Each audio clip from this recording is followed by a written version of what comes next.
varón de 69 años, hipertenso, dislipémico, con antecedentes de hiperuricemia, un ictus isquémico en 2017 y ninguno otro antecedente de interés. Acude a urgencias por dolor y tumefacción en tobillos, rodillas y manos, junto con aparición de lesiones purpúricas en miembros inferiores que se han ido extendiendo a tronco en miembros superiores de 3 días de evolución. A la exploración física llama la atención lesiones petequiales que no aclaran a la vitropresión. El resto es anodino. Como pruebas complementarias, se solicita una analítica sanguínea en la cual destaca un fracaso renal agudo con una creatinina de 1,88 y una PCR de 4,8. El resto de serie blanca era negativo, no había anemia, no había trombocitopenia y no había alteraciones en la coagulación. En la analítica de orina destaca una hematuria de 10-15 eritrocitos por campo y una proteinuria de 436 miligramos por gramo. La radiografía de tórax, electro y ecografía de abdomen fue normal.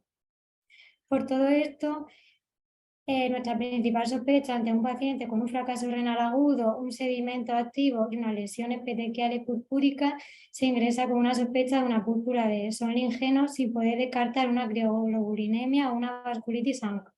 Y se inicia tratamiento con prednisona a dosis de miligramos por kilo día y profilaxis antitrombótica. Cuando el paciente ingresa y hacemos interconsulta reumatología, que hace una artrocentesis de la rodilla izquierda, en la que únicamente se observa un líquido serohemático, y una interconsulta de dermatología, que programa una biopsia cutánea de las lesiones petequiales en miembro inferior derecho. Días más tarde, el día 4, recibimos los resultados de la biopsia cutánea. El paciente presenta en esta biopsia, se observa que hay una vasculitis leucocitoclástica con depósitos de IgA, lo cual nos hace sospechar, nos hace confirmar nuestra principal sospecha diagnóstica de una púrpura de Solingeno. No obstante, lo que nos llama la atención es que aparece una necrosis fibrinoide.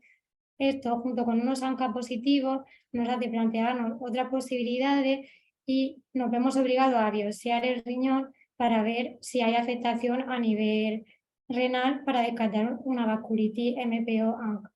El resto de autoinmunidad fue negativo, niveles de complemento normal, marcadores tumorales, crioglobulinas negativas y no se vio ninguna otra alteración.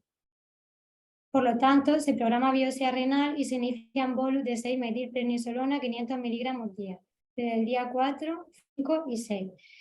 El día 7 se inicia una dosis de ciclofosfamida 750 miligramos por metro por superficie corporal. Recibimos entonces los resultados de la biopsia renal, en los cuales se observa que 11 glomérulos, 6 de los cuales estaban esclerosados y el resto tenían una necrosis fibrinoide. También se vio que había infiltrados de polimorfonucleares y proliferación endocapilar, sin proliferación extracapilar. En la inmunofluorescencia, aunque no disponemos de ella, se evidenciaron que había depósitos de IgA con C3 con patrón mesangial y de membrana. Por todo ello, nuestra principal sospecha diagnóstica es una nefropatía IgA con ANCA positivo. El paciente se va de alta el día 10 con una creatinina de 1,38. Posteriormente, hacemos seguimiento. Posteriormente, en el hospital de día se administra ciclo de ciclofosfamida quincenalmente y podemos ver la evolución de la función renal. Finaliza con los pulsos a finales de enero y se inicia tratamiento con azathioprina. Previamente se midió el nivel de actividad de la tiometil transferasa. Durante el seguimiento se observa que hay un deterioro de la función renal en agosto de 2021 con una creatinina de 2,34. El paciente nos comenta que presenta una hematuria macroscópica sin coágulos de 4 días de evolución asociando a disuria. Ante la sospecha de que tuviese un nuevo brote, se decide ingreso a nuestro cargo administrando fluidoterapia y dosis de metilprednisolona, tratando como si fuese un nuevo brote. No obstante, presenta buena evolución de la función renal durante el ingreso, la hematuria clara a las 48 horas y la autoinmunidad es negativa. También se hizo un depistaje de neoplasia vesical urotelial, una citología negativa y un urotac normal. Por lo tanto, el paciente se va de alta con corticoides orales con una pauta descendente rápida. Durante el seguimiento, el paciente actualmente presenta una función renal en mejoría, una creatinina de 1,17, unos valores de MPO-ANCA negativos y un sedimento inactivo. Bien, bueno, para continuar, ya a modo de generalidades, decir que la nefropatía IgA es una de las glomerulonefritis primarias más frecuentes en todo el mundo. Representa el 10-20% de las nefropatías glomerulares primarias diagnosticadas en Estados Unidos, el 20% en Europa y el 30-40% en Japón. Presenta una prevalencia estimada en la población general de unos 25-50 casos por cada 100.000 habitantes, siendo propia de adolescentes, adultos jóvenes con una predilección por el varón. Frecuente en raza caucásica e infrecuente en raza afroamericana. Y como sabemos, cursa a modo de brotes, episodios de hematuria macroscópica de curso recurrente que se presentarán tras un periodo de latencia corto, tras infección de vías respiratorias altas, ejercicio físico intenso e intervención rinofaringea. En lo referente a la fisiopatología, sabemos que se puede clasificar en primaria idiopática o bien en secundaria, es que se ha descrito asociada a una serie de entidades, entre otras la enfermedad celíaca, enfermedad inflamatoria intestinal o cirrosis hepática. ¿Qué es lo que se produce a nivel del riñón? Pues el depósito de IgA a nivel del mensaje glomerular de complejos inmunes que contienen principalmente IgA1, la cual se caracteriza en estos sujetos por estar deficientemente glucosilada, lo cual va a favorecer su agregación en forma de polímeros y la formación de anticuerpos específicos frente a la misma. Pero bien, ¿cuál es el origen de esta IgA? Una producción excesiva en respuesta a antígenos ambientales que se van a poner en contacto con la mucosa respiratoria y digestiva, todo ello sugerido por la asociación frecuente que se ve entre estas infecciones de vías respiratorias altas y los brotes de hematuria macroscópica, siendo un hallazgo habitual entre estos brotes, así como los pacientes que no los presentan, una microhematuria persistente. Actualmente no disponemos de biomarcadores serológicos o urinarios que permitan un diagnóstico no invasivo, por lo que se hace necesario para su confirmación el estudio anatomopatológico por biopsia renal. Como sucedió en nuestro paciente, se observó depósito de IgA a nivel del mesangio, C3, pero es que también se puede depositar C4, C4D, este último conferir un peor pronóstico en estos sujetos, como también complejo terminal del complemento que justifica la participación de este por la vía alternativa. Todo ello generará, y que podremos ver a nivel de la microscopía óptica, un incremento de la matriz mesangial junto con la proliferación de células mesangiales. Y por su parte, en la microscopía electrónica, los depósitos electrodensos localizados a nivel del mesangio. Si nos vamos a las guías CADIGO del año 2021, ya en la nefropatía IgA, una de las primeras consideraciones a tener en cuenta es descartar causas secundarias, así como establecer un diagnóstico diferencial con la vasculitis IgA y, entre otras, con la glomerulonefritis IgA dominante asociada a la infección. Una vez descartadas estas, se puede establecer un diagnóstico de sospecha de IgA primaria idiopática y, como dijimos, siendo necesario el estudio AP para su confirmación. En ella podremos establecer un score, un estadio GMS, como un sistema de clasificación anatomopatológico que brinda pues, una información muy valiosa de cara a conocer el pronóstico de estos pacientes en función de los hallazgos. De la misma manera, también se reflejan una serie de herramientas como la International IgA Prediction Tool, que lo que nos va a permitir es predecir el riesgo de progresión a enfermedad renal terminal en estos sujetos en un determinado periodo de tiempo. Y al igual que el score MES, siempre como ayuda de cara a la toma de decisiones terapéuticas. Sabemos que la nefropatía IgA ya desde un primer momento es fundamental un adecuado control de la tensión arterial como la proteinuria, pues son los principales factores de progresión en esta patología, siendo de elección los bloqueantes del sistema renina-angiotensina-aldosterona y también cobrando una especial importancia actualmente los ISGLT2. Entonces, ¿en qué paciente vamos a plantear iniciar tratamiento corticoideo? En aquellos pacientes en los cuales, a pesar de un periodo mayor o igual a 3 meses, cuentan con un inadecuado control de la tensión arterial, una proteinuria mayor a 1 gramo día. En definitiva, aquellos que cuentan con factores de progresión. Siempre individualizando y, como vemos, atendiendo a la función renal de cada uno de estos sujetos. con lo que aquellos con un filtrado por debajo de 30, esperando más que un beneficio, un incremento del riesgo, mejor dicho, un escaso beneficio, optaremos por optimizar en la medida de lo posible el tratamiento médico que hemos comentado. Y por su parte, aquellos con un filtrado por encima de 30, por encima de 50, ya pudiéramos iniciar tratamiento corticoideo. Pero siempre, tal y como reflejan las guías, prestando especial importancia al paciente que tenemos delante a sus comorbilidades, pues más que un beneficio, pudiéramos inducir un incremento del riesgo y agravar la patología de base. Entre otros, pacientes con una diabetes mal controlada, una obesidad importante o, por ejemplo, una osteoporosis grave. En relación al caso clínico, queríamos mostrar este artículo que engloba pacientes de un perfil similar al paciente de nuestro caso clínico. Son sujetos con una nefropatía IgA confirmada anatomopatológicamente que presentan de forma concomitante proliferación extracapilar y serología ANCA positiva. Una asociación que según la literatura es infrecuente, oscila entre un 0,2 y un 2% de los casos. Es un ensayo retrospectivo unicéntrico que se desarrolló en el Hospital Vall d'Hebron de Barcelona, que reclutó a pacientes de este centro con una nefropatía IgA con proliferación extracapilar, y lo que perseguía era evaluar el efecto de esta serología ANCA positiva sobre los parámetros clínicos, bioquímicos, histológicos y en definitiva de la función renal de estos sujetos. De tal manera que de un total de 97 biopsias renales con un diagnóstico de nefropatía IgA, en 17 de ellos se identificó proliferación extracapilar. Y de estos 17, como vemos, 5 contaron con ANCA positivo. En el momento del diagnóstico, la edad media fue de unos 48 años, todos ellos por lo tanto adultos, una distribución homogénea entre mujeres y hombres, y comentar que la presentación clínica más habitual fue la hipertensión arterial.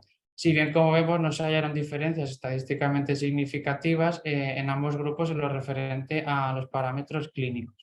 Ya a nivel bioquímico, tampoco se observaron diferencias estadísticamente significativas entre los pacientes ANCA positivo y ANCA negativo. A modo descriptivo, ambos grupos contaban con una creatinina media inicial de 2,2, una proteinuria que no alcanzaba el rango nefrótico, 3,17, y una microhematuria también elevada.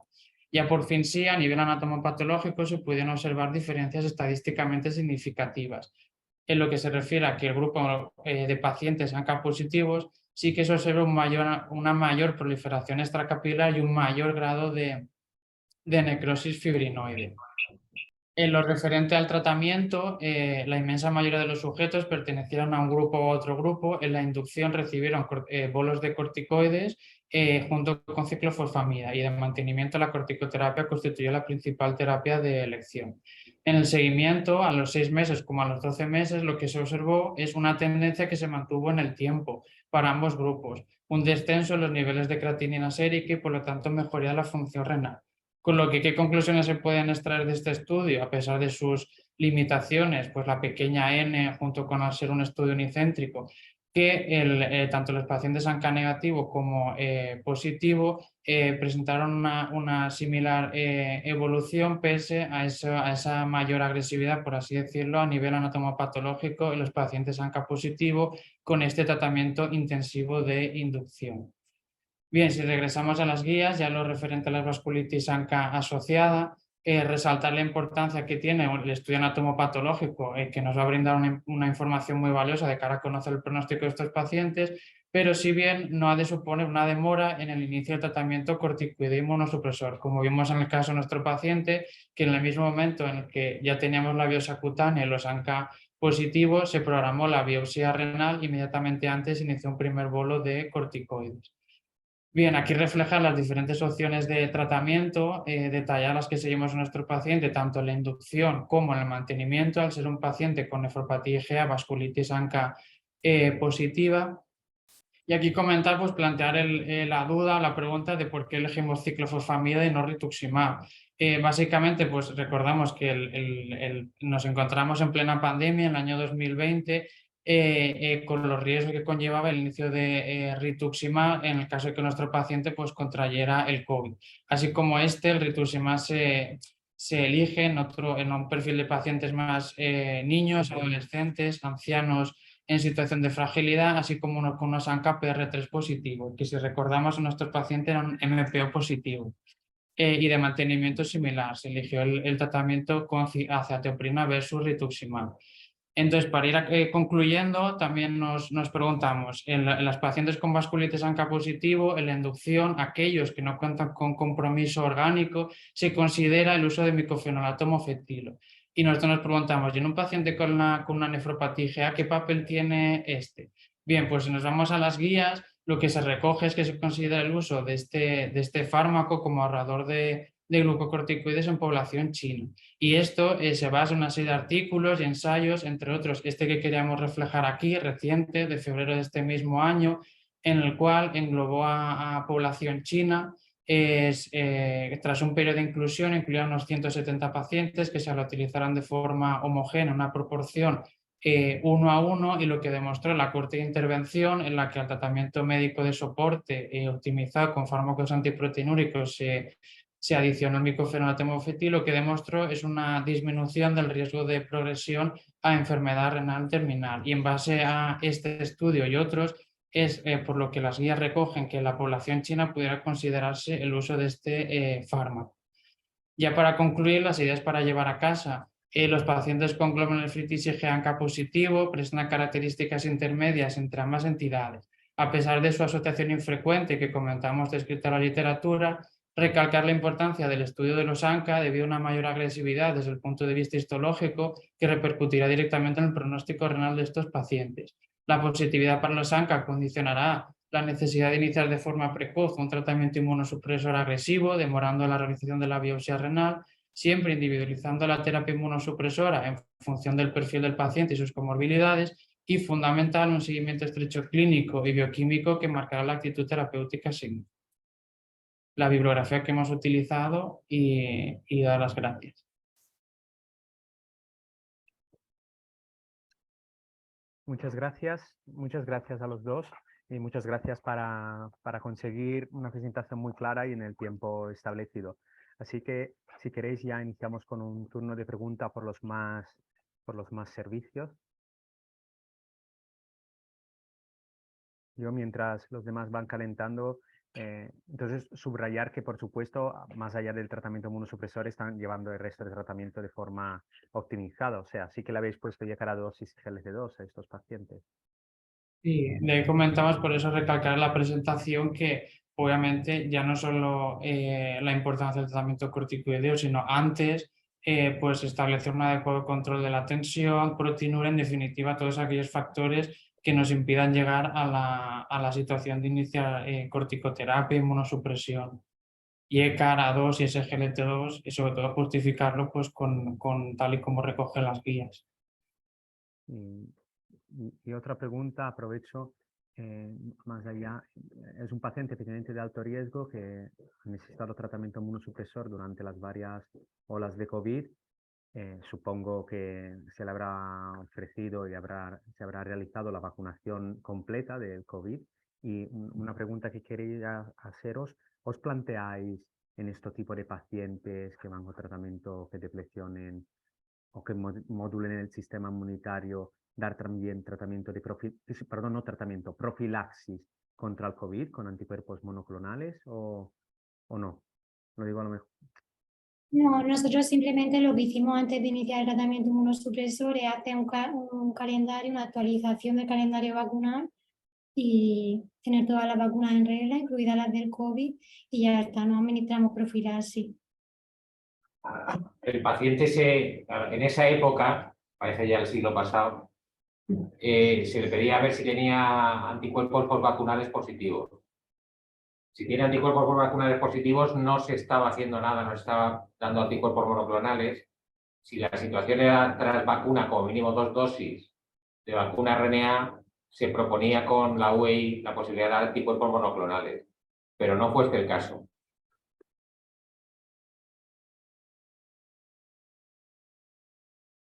Hola, yo tengo una pregunta. Muchas gracias por la presentación, la verdad es que es muy interesante el caso. Y mi pregunta es, ¿cuál es el diagnóstico final de este paciente? ¿Es una nefropatía IgA y el ANCA es un hallazgo casual dentro del ANCA? Porque en la biopsia sí que se ha manejado al paciente a nivel de tratamiento como una vasculitis ANCA, pero la biopsia renal no me ha parecido, por lo que habéis comentado, de vasculitis ANCA, sino que es más una IgA o lo que sea, y después el episodio que tiene del brote este de hematuria macro, pues parece un fracaso agudo en contexto de un brote de hematuria macro dentro de la IgA. Lo planteo más desde el punto de vista del tratamiento posterior a azatioprina. ¿Os habéis planteado quitarla? ¿La lleva todavía? ¿Qué vais a hacer con ello? Bueno, en primer lugar, la azatioprina sí que se empezaron a dosis más bajitas, no bien 50 miligramos, y poquito a poquito se fue escalando. Actualmente sí que está con 150 miligramos de azatioprina y prácticamente una dosis muy bajita de prednisona.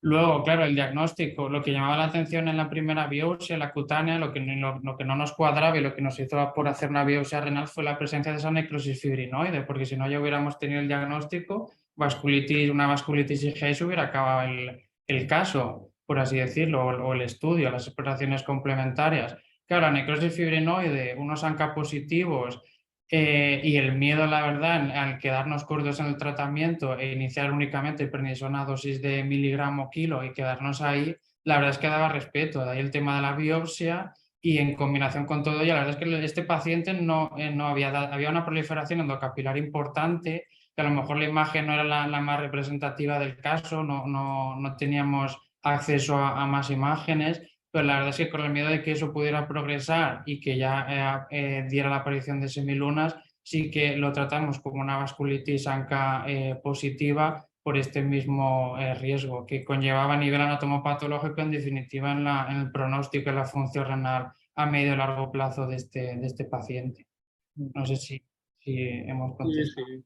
Muy bien. Y también por añadir un poco el tema de la ciclofosfamida en los pacientes de este tipo. Yo sí que revisé hace un tiempo el tema en los pacientes con nefropatía IgA con semilunas o que se comportan como una glomerulonefritis rápidamente progresiva. Hay más evidencia o más casos clínicos, más casos publicados o lo que sea con ciclofosfamida que con rituximab. Según leí yo, con rituximab no había prácticamente experiencia en este tipo de pacientes. Por eso también me pareció una buena elección la ciclofosfamida de entrada más allá del rituximab, aunque en otros estudios de vasculitis pues haya visto que el rituximab es igual que la ciclofosfamida. Y ya está, gracias por el caso, verdad, muy interesante.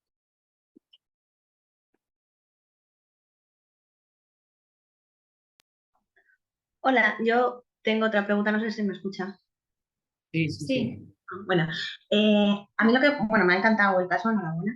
Y a mí lo que me parece difícil de la IgA muchas veces es el seguimiento, ¿no? Porque, pues bueno, como se pueden ir reactivando poco a poco y muchas veces se comportan de una manera muy diferente en unos casos a otros, me parece que el seguimiento es muy complicado.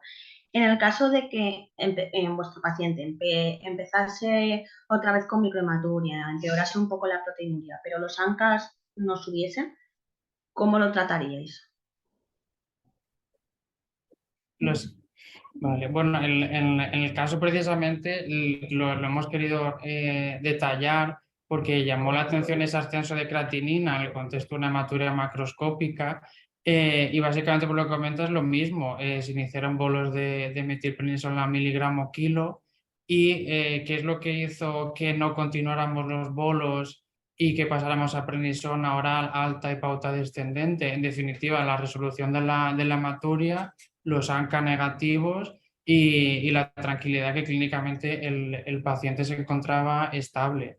Y además también que a nivel del sedimento no era un sedimento activo. No aparecían dismorfias tampoco en orina, con lo que a las 48 horas se cesó los bolos, que se llegó a tratar creo que 2 bolos completos inmediatamente con posterioridad a la prednisona. Pero sí que es complicado, la verdad, sobre todo el respeto que da y hasta qué punto pues volver a repetir un nuevo ciclo o prolongar los bolos o hasta qué momento podemos bajar los corticoides.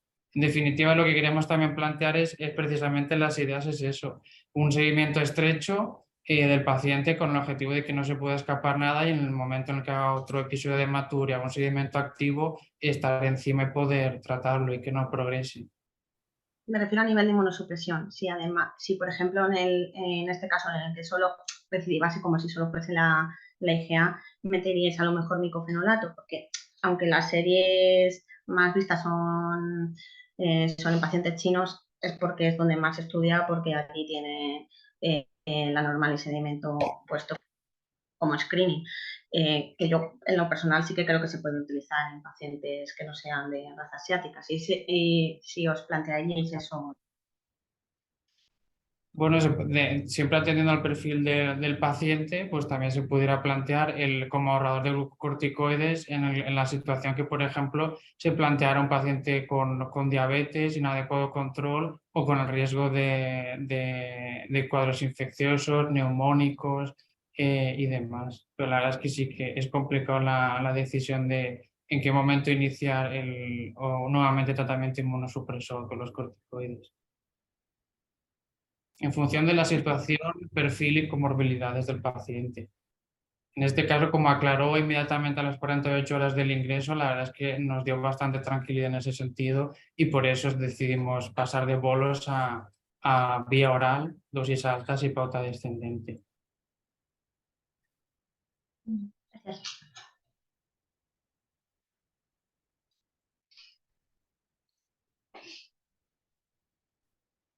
¿Unos hospitales más quieren intervenir? Yo, de todas formas, en relación a la pregunta que me ha parecido interesante, es que, perdón, yo lo que pienso es que este paciente tiene una nefropatía IgA, que se comporta como una vasculitis, tenga o no tenga ANCA positivo, y esas las vemos, porque hay tantas IgAs como pacientes, ¿no? Entonces, nosotros hemos tenido un paciente que ha hecho varios episodios de proliferación extracapilar que hemos tratado con ciclofosfamida, que ha hecho respuesta y al tercer episodio de proliferación extracapilar definitivamente quedó en diálisis, ¿no? Y todas con recuperación. ¿Esa es la misma IgA que las otras IgAs? No. Todos vemos en la consulta pacientes con IgA que en el momento que bajamos la presión presora progresan. Eso presenta un caso siempre muy bonito que al final muchas IgAs van mal cuando les quitan la inmunosupresión, pero ¿qué IgAs son las que van mal cuando les quitan la inmunosupresión? No tenemos ningún marcador. Indudablemente, estos pacientes, si van empeorando, los pulsos de corticoides pueden ser efectivos, pequeños pulsitos de subir la dosis a 1 miligramo kilo para rápidamente bajar, si con eso cortas la hematuria, y a lo mejor esa es la causa solamente la hematuria de la función renal, va bien, pero si va peor, indudablemente a veces nos hemos replanteado biopsiarlos, ¿no? Y los pulsitos de ciclofosfamida, que esto le dimos una pauta Eurolupus, que le hemos dado 3 gramos, me parece algo poco tóxico, ¿no? Poco tóxico en un paciente que no tenía proliferación capilar, que tenía bastantes glómerulos esclerosados, pero bueno, al final nos ha ido bien. Ahora está con 1,17 de creatinina, es decir, que no esperábamos llegar donde estamos ahora, ¿no? En fin, la IgA es un mundo de patologías que están todas ahí dentro. Y esta se comporta como una vasculitis, pues una vasculitis con necrosis fibrinoide. Igual la pillamos pronto y por eso no vemos semilunas. Pero vamos, si la necrosis fibrinoide va más, rompe los capilares y acaban apareciendo semilunas como mecanismo fisiopatológico común a todo esto.